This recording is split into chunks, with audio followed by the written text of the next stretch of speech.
První soutěžící je Magda. Je to soutěžící ve věku 80 let s nejoblíbenější barvou oranžovou a květinou lilií. Jako nejoblíbenější zvíře nám uvedla komára. Ve svém volnu se zabývá létáním. Ideální dovolená pro tuto adeptku je Itálie. Dvojka je soutěžící Eliška. Její věk je 374 let.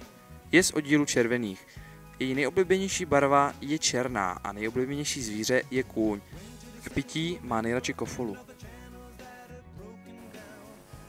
Soutěžící číslo 3 se jmenuje Zuzka. Je jí 9 let a je z modrého oddílu.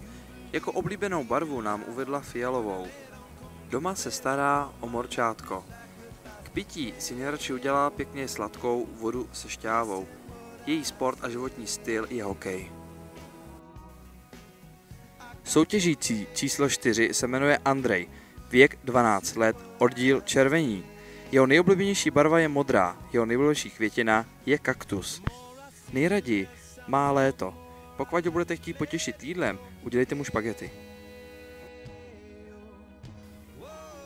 5 si vylosoval Matěj.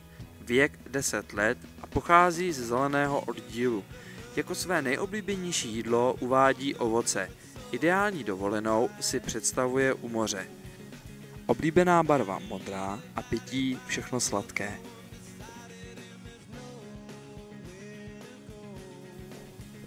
Lída Rozkvetlá je majitelkou čísla 6, její věk je 20 let. Pochází z oddílu žlutých. Její nejoblíbenější jídlo je pizza, kuřecí prsíčka s hranolkama. Činnost, kterou se zabývá, je boj proti rasismu a bojování za světový mír.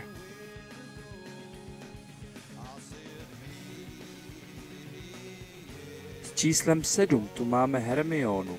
Pochází z marmeládového ráje, věk 19 let. Jeho nejoblíbenější květinou je uschlá. Nejoblíbenějším zvířem, jeho domácím miláčkem, je černoružový trojpes.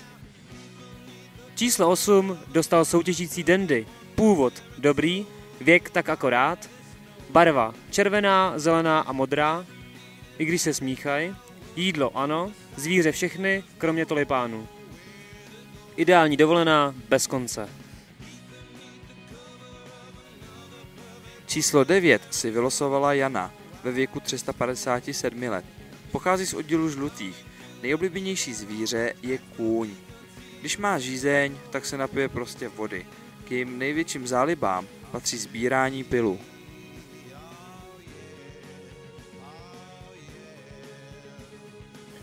Desítku má soutěžící Klárka. Její 9 let, patří k modrému oddílu. Nejoblíbenější květina je orchidej a růže. Její nejoblíbenější činnost a její velký koníček jsou mažoretky. Nejradši k jídlu si dá zapečené těstoviny.